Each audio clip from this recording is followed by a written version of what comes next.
नमस्कार, सत श्री अकाल, राम राम सा खमाड़ी, वणक्कम प्रणाम। आप सभी का ऑल्टरनेट मीडिया में फिर से स्वागत है। मैं आपकी होस्ट गायत्री देवी। हमारे साथ जुड़े हुए डॉक्टर विक्रम सिंह सर। जो नोएडा वाला मामला है उसमें एक के बाद एक परतें खुलती जा रही हैं और शॉक लेवल्स, ऐसा लग रहा है जैसे एक हॉरर मूवी चल रही है और एक के बाद एक शॉक्स निकल रहे हैं। Sir, a very warm welcome on the show. आप तो स्वयं नोएडा में रहते हैं, जिस इंटरनेशनल यूनिवर्सिटी के आप चांसलर हैं वो नोएडा में ही हैं। लुक्स लाइक कि साजिश बहुत ही बड़ी है, हमारी सोच से ऊपर की है इस बार। जी सर। नमस्कार गायत्री जी। आपके ऑल्टरनेट न्यूज प्लेटफॉर्म को मेरा बहुत बहुत शुभकामनाएं। और आपने जो बिंदु उठाया है अत्यंत महत्वपूर्ण है।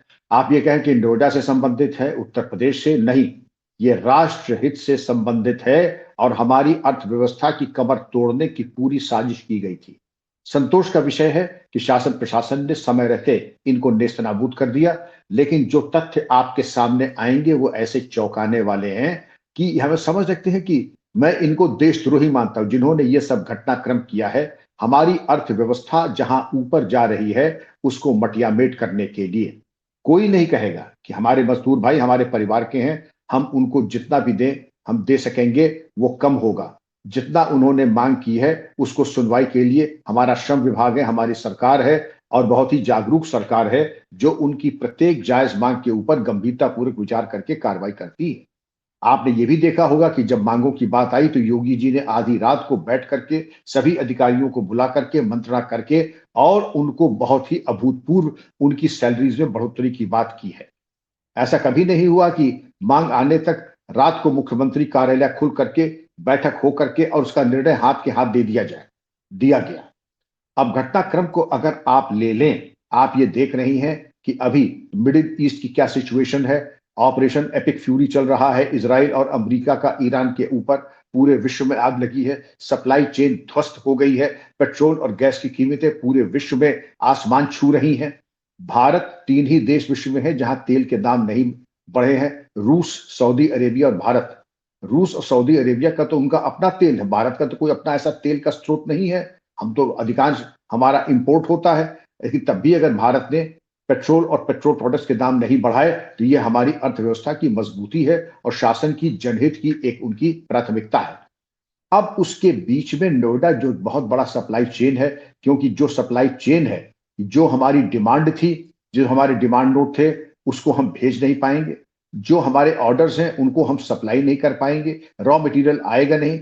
इस तरीके का 1 या 2 दिन का डिस्रप्शन गायत्री जी पूरी सप्लाई चेन को छिन्न भिन्न कर देता है और हमारी अर्थव्यवस्था को बहुत पीछे ढकेल देता है। अब इसके पीछे के कारण आप देख लें। नोएडा में मैं भी रहता हूं और जितना विकास नोएडा का हुआ है, जितनी जागरूक यहाँ का समाज है और जिस तरीके से योजनाबद्ध तरीके से गोरिल्ला टैक्टिक्स अपनाते हुए ये आक्रमण हुआ है। अगर मैंने वीडियो फुटेजेस देखी हैं और जिस तरीके की उसमें आप जो दिखाइएगा जरूर कि ये जो आदमी प्रहार कर रहे हैं, क्या इसमें कहीं आपको कोई लेबरर दिखाई पड़ रहा है? ये सब गुंडे, मवाली और शातिर अपराधी दिखाई पड़ रहे हैं। और जिस तरीके से ये हथियार बंद होकर के आए हैं और ऑल विमेन्स एक फैक्ट्री में जाकर के ये आक्रमण कर रहे हैं, वॉशरूम में जाकर के आक्रमण कर रहे हैं। आप ये बताएं कि इनमें अधिकांश लड़के जो हैं ये 16 से लेकर के 19 साल तक के लड़के दिखाई पड़ रहे हैं। सबके हाथों में हथियार हैं। क्या ये आपको लेबरर दिखाई पड़ रहे हैं? क्या ये आपको श्रमिक दिखाई पड़ रहे हैं? मुझे ये सरासर भाड़े के टट्टू, और आगे मैं बताऊंगा क्यों। ये तो जो सीन आपके सामने है ये महिला एम्प्लॉयज की है, ऑल वुमेन फैक्ट्रीज की है, गारमेंट एक्सपोर्ट की है। और यहां पर वॉशरूम में जाने का क्या मतलब था आपका? आपकी क्या दुश्मनी थी महिला कर्मचारियों को वॉशरूम में जाने का? ये तो ये कहिए कि भगवान ने कृपा की, कोई इनको मिला नहीं, वरना ये कुछ भी कर सकते थे, गैंगरेप तक कर सकते थे। दूसरी चीज, आप ये बता दें कि ये सोसाइटीज की जो मेड्स होती हैं इनका आकर के हिंसा करने का क्या मतलब था? इसमें अधिकांश बांग्लादेशी हैं, मुझे कहने में कोई गुरेज नहीं है। ये बांग्लादेशी महिला किसके इशारे पर आकर के इन्होंने जनजीवन अस्त व्यस्त करने का प्रयास किया, सड़कें जाम की, सर, ये आगजनी की? टॉयलेट के ये वीडियो फुटेज टॉयलेट के बाहर है। देखिए, सारे टॉयलेट्स हैं, ये महिलाओं के जी हाँ, टॉयलेट्स हैं, उसके अंदर जा रहे हैं ये लोग। ये अंदर जा रहे हैं। तो इसके पहले तो मैं समझता हूँ कि इनको सामान्य तोड़फोड़ पे नहीं, महिला टॉयलेट में जाने का मतलब ही यही है। और ये जो आपको लौंडे लफाड़ी क्रिमिनल दिखाई पड़ रहे हैं जिनके हाथ है, आप इनके शातिर दिमाग समझ सकती हैं। और ये कहाँ के रहने वाले दिखाई पड़ रहे हैं इसका भी आपको समझ गई होंगी। मुझे ये सब बांग्लादेशी दिखाई पड़ रहे हैं। आपको कोई शक हो तो बता दीजिएगा। अब तो खैर फेशियल रिकग्निशन सॉफ्टवेयर हमारे पास है, बीन बीन करके ये पकड़े जाएंगे और अभी 70 गिरफ्तारियां हो चुकी हैं। और इसके पीछे अगर आप देखें जिस तरीके से ये आए हैं, हाथ में गुम्मा है, डंडा है, और इनकी तैयारी देखिए, इनकी तैयारी तो देख लीजिए जरा। और इस लड़के को देखिए, ये तो टिपिकल बांग्लादेशी लग रहा है, ये टिपिकल बांग्लादेशी जो फीचर्स होते हैं। तो इस तरीके का जो आक्रमण और हिंसा का तांडव हुआ है गायत्री जी, और उसके पीछे अगर आप देखें कि सोशल मीडिया के 34 हैंडल दिखाई पड़े जो कि फर्जी थे, फेसबुक, ट्विटर और इंस्टाग्राम के। और दो लोगों को नामित किया गया है जो आरजेडी की कार्यकर्ता है, कंचना और प्रिया भारती। कंचना, मैं फिर कह रहा हूं कि कोई गलतफहमी किसी के मन में ना हो जाए, कंचना और प्रिया भारती, इसमें राजनीतिक संरक्षण भी है। और जो 70 अभी गिरफ्तार हुए हैं वो ऐसा प्रतीत होता है कि कम्युनिस्ट पार्टी से प्रेरित और उनके द्वारा इस तरीके की कार्रवाई की गई है। आगे जब हम डिस्कस करेंगे तो आप देखिएगा गायत्री जी की चौंकाने वाले तथ्य आपके सामने आएंगे। और वो तथ्य क्या है? पहले तो आप इधर देखिए, एक संगठन है मजदूर बिगुल दस्ता, नाम इंपॉर्टेंट है, मजदूर बिगुल दस्ता। ये इंस्टाग्राम पे और फेसबुक पे बहुत एक्टिव है और इनके 70 जो अरेस्ट हुए हैं, डायरेक्टली इनडायरेक्टली इन्हीं ऐसे संगठन से उनका संबंध रहा है और बताया जाता है। एक और नाम बता रहा, कॉमरेड अभिनव सिंघा। कॉमरेड अभिनव सिंघा, ये 12 सिंघा पता नहीं कहां से प्रकट हो गया, लेकिन कहते हैं कि जब गीदड़ की मौत आती है तो शहर की तरफ भागता है। कि कॉमरेड साहब की हमें लगता है ये इनकी राजनीति का आखिरी ये दांव रहा होगा। अब इनकी चक्की जब पीसेंगे जेल में, दासना जेल में, तो इनको मालूम पड़ेगा। कॉमरेड अभिनव सिंघा के साथ इनके जो चेले चपाटे हैं, रूपेश, प्रकृति, मनीषा, सृष्टि, आप देखें लड़कियों की संख्या ज्यादा है, इसका मतलब कम्युनिस्टों का बोलबाला है। अब किसी ने यह कहा कि ये साहब अर्बन नक्सल्स हैं, लोगों को बड़ी आपत्ति, ये कहा अर्बन नक्सल, आप कैसे नक्सलपंथियों को बदनाम करते हैं, आप इनको बदनाम करते हैं, ये तो एक अभिव्यक्ति की स्वतंत्रता, अभिव्यक्ति स्वतंत्रता नहीं है, ये हत्यारे हैं, देशद्रोही हैं और इनको उसी तरह ट्रीट करना चाहिए। और नक्सल अगर आप अपने हैं, ये किसने आपको अधिकार दे दिया, आप कोई भी हो, कि फैक्ट्री में जाकर के आप तोड़फोड़ करें, पुलिस की गाड़ियों पर आक्रमण करें और पुलिस को आप हमला करें। इनका गेम प्लान क्या था गायत्री जी? इनका गेम प्लान था कि पुलिस अपने बचाव में गोली चला दे और 2-4 मजदूरों के ऊपर गोली चल जाए, 2-4 मजदूर मर जाए। ये था गेम प्लान। मैं बधाई दूंगा लक्ष्मी सिंह पुलिस कमिश्नर और उनके परिपक्व नेतृत्व में नोएडा पुलिस ने बहुत ही सूझबूझ से काम लेते हुए अनावश्यक बल प्रयोग नहीं किया, सीमित बल प्रयोग किया, अनुपातिक यानी प्रोपोर्शनल बल प्रयोग का इस्तेमाल किया, जिससे कि कोई जनहानि नहीं हुई। यह मान के चलिए अगर इनके मंसूबे पूरे हो गए होते, एक दो मजदूर, या मैं कहता हूं एक भी मजदूर अगर दुर्भाग्य से मारा जाता तो ये उसकी लाश को ले जा करके एक ट्रॉफी बना करके परी चौक पर या कहीं सेक्टर 18 में फिल्म सिटी के पास या हाईवे पे ले जाकर रख देते, जाम करते और राष्ट्रीय अंतरराष्ट्रीय को प्रेस को आह्वान करके कहते, योगी सरकार का हिंसक तांडव और अमानवीय कृत्य मुझे साफ दिखाई पड़ रहा है। इनके मंसूबे पूरे गायत्री जी यही सब थे, लेकिन इनके मंसूबे पे फिर गया पानी। 70 हो गए गिरफ्तार। अब मेरा परामर्श नोएडा पुलिस को यह होगा कि वीडियोग्राफी में चूक ना हो, वीडियोग्राफी के साथ साथ फेशियल रिकग्निशन सॉफ्टवेयर को लगा करके एक एक आदमी को चिन्हित करें। और अगर इनका आपराधिक इतिहास और इनकी पुरानी क्रिमिनल हिस्ट्री के बाद आप देखते हैं कि ये मूव कर रहे हैं जहां इनको मूव करने का औचित्य नहीं है, जो हाउस होल्ड मेड्स हैं विशेषकर बंगला मूल की, वो अगर जाके हिंसा कर रही हैं तो ये मान के चलिए कि वो बांग्लादेशी है, हमारे पश्चिम बंगाल की तो नहीं ही होंगी। और मेड्स का क्या काम, वो तो ऑर्गेनाइज सेक्टर में तो आती नहीं है और उनका ये इंडस्ट्रियल अनरेस्ट से कोई लेना देना नहीं है। उन्होंने इस हिंसा में भाग कैसे लिया? पुलिस की गाड़ियों पर आक्रमण हुआ, पुलिस कर्मियों को घायल किया गया, पुलिस कर्मियों के ऊपर पथराव किया गया और पुलिस की गाड़ियों को पलट करके उसमें आग लगाई गई। आप ये बताइए गायत्री जी, क्या आप समझ सकती हैं कि यूपी पुलिस और वो भी नोएडा पुलिस इतना बर्दाश्त करेगी? कभी नहीं करेगी। वो समझ गई कि ये आपके लिए दरअसल एक चाल और एक बिछाया जा रहा है कि आपको ट्रैप करने की, एक ऐसा इंतजाम कि आप उग्र होकर के आप गोलियां चला दें, 2-4 श्रमिक मार के गिरा दें। अरे बस उनका तो काम तमाम हो गया। अभी तो पहले ही फेज में आपके जो दो नाम आए हैं आरजेडी की नेत्रियों के, पता नहीं बहुवचन क्या कहते हैं नेता का, स्त्रीलिंग नेतिया कंचन, नेतिया हाँ, नेतिया हाँ, होगा, नहीं हाँ, नेत्रियां। कंचना और हाँ, प्रिया भारती आरजेडी के नाम याद रखिएगा, नाम याद रखिएगा। और ये लोग हैं, इनका जो सोशल मीडिया भ्रम की स्थिति उत्पन्न करना, अफवाह फैला देना, और ये राजनीतिक रोटी सेकने का स्वर्णिम अवसर था। और इस स्वर्णिम अवसर को इन्होंने, अभी तो आप आइए, सबसे पहले इन लोगों नेताओं ने जो कृपा पश्चिम बंगाल पे की, पश्चिम बंगाल हमारा इंडस्ट्रियली सबसे ज्यादा प्रोग्रेसिव स्टेट था। वहां पर जितनी पुरानी फैक्ट्री थी आपकी एंड्रू यूल एंड कंपनी, और ये तमाम इस तरीके की जो कंपनियां थी अंग्रेजों के जमाने की खुली हुई, जो कि प्रोग्रेसिव थी, हिंदुस्तान मोटर्स वगैरह, और यहाँ तक कि टाटास ने भी लगाने के प्लांट की कोशिश की थी, वो सब इन लोगों ने तथाकथित श्रमिक आंदोलन की आड़ में सबका सत्यानाश करा दिया। अब आ जाइए उत्तर प्रदेश में। उत्तर प्रदेश में कानपुर को मैनचेस्टर ऑफ इंडिया कहा जाता था। आप ये देखिए कौन सी ऐसी फैक्ट्री थी जो कानपुर में नहीं थी।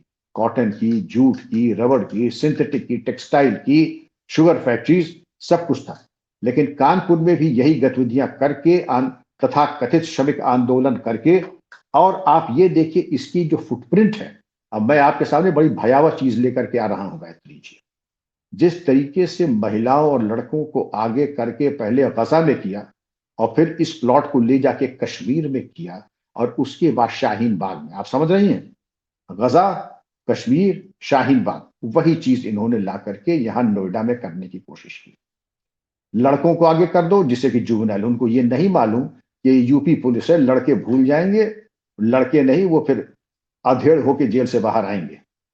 और ये जो शाहीन बाग की दादियां थी उनको शायद नौकरी नहीं मिली बहुत दिन से, तो अब यहां सोचा कि नोएडा में आकर के ये जो बांग्लादेशी मेड्स हैं इनको आगे कर दो, बांग्लादेशी मेड्स को आगे कर दो, लड़कों को आगे कर दो जिससे कि जुवेनाइल जस्टिस एक्ट का लाभ इनको मिल जाए। तो प्लॉट वही है आपका, गजा वाला है। कश्मीर में गया, कश्मीर के बाद आपने शाहीन बाग में देखा, अब उसको नोएडा में उतारने की कोशिश की। बस गड़बड़ यही कि वो समझे कि शायद यहां पर कश्मीर का या शाहीन बाग वाला प्रशासन होगा, यहाँ ये नहीं मालूम कि जड़ से उखाड़ के फेंक दिए जाओगे तुम, और तुम्हारा कोई पुरसाए हाल नहीं होगा। तो जी। किसी गलत सर, मैं आपका ध्यान सर लेकर आना चाहूंगी, आपने जो बोला ऑल वुमेन वुमेन की फैक्ट्री, गारमेंट की फैक्ट्री थी ये। 2 या 3 लड़कियों के साथ अगर यहाँ पे रेप हो जाता या बलात्कार हो जाता, तो पुलिस मजबूर हो जाती गोली चलाने के लिए, and exactly this is what they wanted. यही ये एग्जैक्टली चाहते थे, यही ये चाहते थे कि रेप भी करें और एक सीन क्रिएट कर दें यूपी और यूपी गवर्नमेंट को। देखिए ये कहा जाता है, ध्यान से सुनिए, अभी तो हम लोगों ने शुरुआत किया डिस्कशन अपना। यूपी ऑलरेडी इलेक्शन मोड में आ चुका है, ये निर्वाचन का साल है, और दिल्ली की गद्दी उत्तर प्रदेश से होकर के जाती है, और उत्तर प्रदेश में एक तरीके से जो मेन आर्टरी है वो है नोएडा। लखनऊ के बाद नोएडा ही इंपॉर्टेंस में आता है। और अगर कहें कि अगर इंडस्ट्रियल हब की बात करें तो नोएडा का कोई मुकाबला नहीं है नॉर्थ इंडिया में। इसके मद्देनजर अगर आप कहें एक तीर से कई निशाने, योगी जी को बदनाम करना, उत्तर प्रदेश सरकार को बदनाम करना, योगी जी को हटवाना, उत्तर प्रदेश और भारत की इंडस्ट्रियल प्रगति को एक तरीके से सालों साल दशकों पीछे कर देना, और एक तरीके से दिल्ली की गद्दी के ऊपर भी अपना वर्चस्व जमाने का प्रयास करना। ये तमाम गंतव्य थे, तमाम ध्येय थे जिसके लिए इन्होंने पूरा कुंसित प्रयास किया। लेकिन ये चारों खाने नहीं हो गए, आठों खाने, दसों खाने चित, इनकी तो चली नहीं। अब मैं ये चाहूंगा, अब मैं कानून भी बता रहा, यूपी गैंगस्टर्स एक्ट।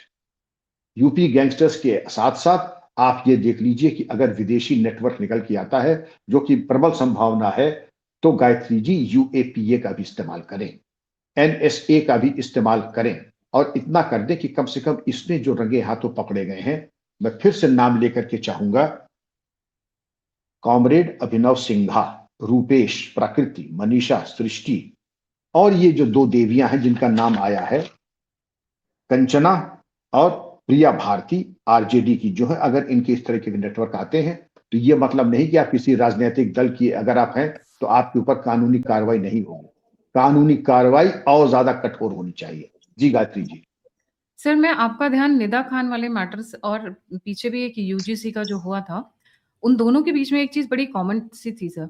कई ग्रुप्स ऐसे व्हाट्सएप, मैं सारे की बात नहीं कर रही हूँ, कई व्हाट्सएप ग्रुप्स पाए गए थे जहाँ पे पाकिस्तान के कनेक्शंस निकल कर आए थे। यहाँ पर ये आरजेडी आरजेडी तो यहाँ की पार्टी नहीं है यूपी की, आरजेडी तो बिहार की पार्टी है। तो यहाँ पे क्यों करवा रही है? और क्या यहाँ पे पाकिस्तान एंगल भी पॉसिबल है? क्योंकि हाँ, पाकिस्तान ना इन्वॉल्व हो तो मुझे थोड़ा शॉक लगता है कि भाई पाकिस्तान इन्वॉल्व नहीं है, ये हमारे इंटरनल दुश्मनों ने करवाया है। जी। गायत्री जी, पाकिस्तान का न होना तो ये तो नहीं, और अभी हमारे एक मिनिस्टर ने भी बयान दिया है कि इसमें पाकिस्तान का हाथ संभावित नहीं है, पाकिस्तान का हाथ है। लेकिन वो राजनीतिक व्यक्ति हैं, मैं उनकी बातों का सम्मान करते हुए ये कहूंगा, इसका अनुसंधान होना चाहिए। लेकिन जो आपकी आशंका है वही आशंका हमारी है। लेकिन एक वरिष्ठ कैबिनेट मिनिस्टर ने अगर ये दावा किया है कि पाकिस्तान का हाथ है, तो मुझे इनकार करने का कोई औचित्य फिलहाल मेरा नहीं, क्योंकि उनके पास वो जानकारी है जो मेरे पास तो कम से कम नहीं है। और अगर उनकी जानकारी के आधार पर उन्होंने कहा कि पाकिस्तान का हाथ है, तो इसके ऊपर गहराई से अनुसंधान। आपने ये भी कहा, ये चीज बहुत ही संदिग्ध और बहुत ही अनयूजुअल और अस्वाभाविक है कि आरजेडी के नेता नोएडा के आंदोलन में, हिंसक आंदोलनों में उनका क्या रोल हो सकता है। उनका रोल ये हो सकता है कि बीजेपी को और एक तरीके से उत्तर प्रदेश सरकार को और भारत सरकार को बदनाम करना, और जो उनके ऊपर कालिक पुती है, उन सबके ऊपर कालिक पुती है, उनके दल के ऊपर कालिक पुती हुई है। शायद वो सोचते कि थोड़ी कालिक दूसरों पे पोत दें तो उनकी कालिक थोड़ी हल्की हो जाएगी। उनको ये नहीं मालूम होगा कि उनकी कालिक तो और चौरस हो ही गई, चौगुनी हो गई, और अब उनको अपनी कालिक धोने में दशकों लग जाएंगे। क्योंकि इसके पीछे मैं चाहूंगा कि फास्ट ट्रैक कोर्ट में डाल करके इनको महीने भर के अंदर, इलेक्शन तो जब होगा तब होगा अगले वर्ष, इनको फास्ट ट्रैक में डाल करके 30 वर्किंग डे में इनकी सबकी सजा करा दे। जिनके जिनके नाम मैंने बताए हैं आपको, जिन जिन के ये जो इनका तो बैंड बजवा दें, ये क्या नाम है इनका, सिंघा। सिंगा नहीं, मजदूर बिगुल दस्ता। तो मजदूर बिगुल दस्ता का तो मैं समझता हूं बैंड बजवा देना चाहिए। अब इनका बिगुल बिगुल जो है ना, एक बार आया था, अब नाम लेना ठीक नहीं है कि वो कहता है यहाँ का डंका बेटी, जिसका नाम है आप समझ सकती हैं। इनका बिगुल हमारे बेटा, ये विचार समझ गई होंगी जो भाई बहन वाला है। तो उन्होंने कहा और कुछ हो ना हो, इनका तो बैंड बज ही जाएगा। तो इनका बिगुल वालों का भी जो है बैंड बजने वाला है, क्योंकि इन्होंने दरअसल बहुत बड़ी गलती कर दी। और मेरा परामर्श ये होगा लक्ष्मी जी को भी और यूपी पुलिस को भी कि फास्ट ट्रैक में डाल करके 1 महीने में इनको कराए कन्विक्शन। और जो एक्ट्स मैंने बताए हैं, यूएपीए, एनएसए, भारतीय न्याय संहिता और तमाम धाराओं में लेकर के इनको कर दे तबाह। इनकी राजनीति छोड़ दी, जब जेल से बाहर आए तो अधेड़ होकर के निकले, और ये हम कर सकते हैं।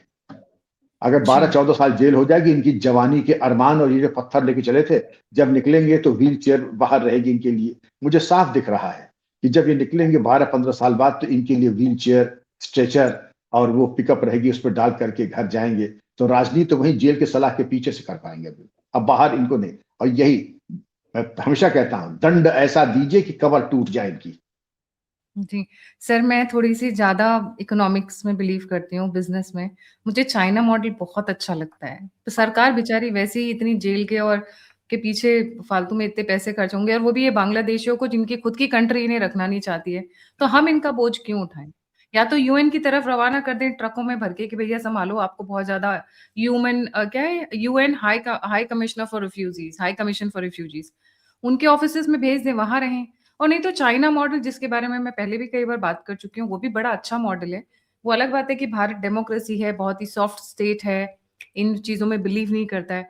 Otherwise China sets very strong example certain times कि वो इस तरीके की हरकत करने से पहले 4 बार इंसान सोचता है।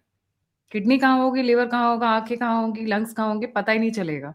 That is an example that China sets. I am not saying कि, पर सर इन इन जैसे लोगों का क्या करेंगे? आप इनको कहा हम इनका बोझ क्यों उठाएँ? भारत क्यों उठाएँ? हमारे टैक्स पेयर पैसे क्यों खर्च हो? क्योंकि जब इनको रहने का मौका दो, जब इनको आप आश्रम दो, जब इनको आप खाना दो, तो ये उठ के पलट के हमें ही डसने को तैयार रहते हैं।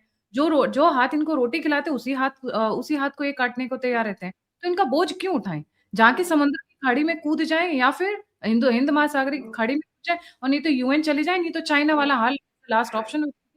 नहीं तो चाइना की तरफ रवाना कर दें, वो अपने आप ही हैंडल कर लेंगे। They will be more than happy to have such more assets, I would put it that way. Ji sir.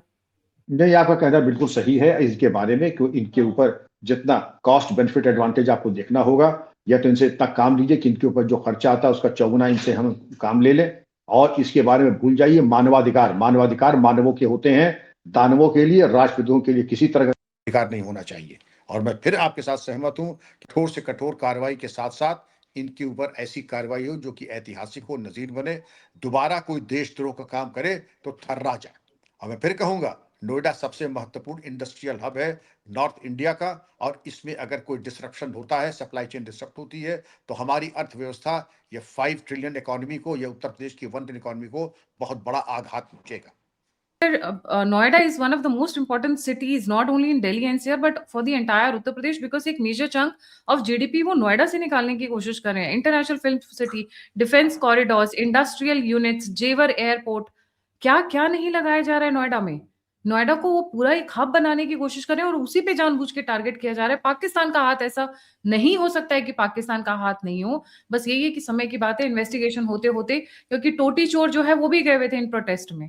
टोटी चोर कौन है मैं सब समझ ही गए होंगे। और फिर आरजेडी का कनेक्शन निकल कर आना संयोग नहीं हो सकता है। डेफिनेटली बहुत सारे तार जुड़े हुए हैं पीछे में। Thank you so much sir for joining. जाने से पहले सभी व्यूअर्स से रिक्वेस्ट है, please don't forget to like, subscribe and share the alternate media. अगर आप ऑल्टरनेट मीडिया को कंट्रीब्यूट करना चाहते हैं, मदद सहायता करना चाहते हैं, तो आप दिए हुए नंबर और यूपीआई पे कंट्रीब्यूट कर सकते हैं। आप मुझसे जुड़ना चाहते हैं, इन्फॉर्मेशन शेयर करना चाहते हैं, तो सभी लिंक्स डिस्क्रिप्शन बॉक्स में। इसी के साथ जय हिंद, जय श्री राम, हर हर महादेव। हर हर महादेव, जय हिंद। जय हिंद सर।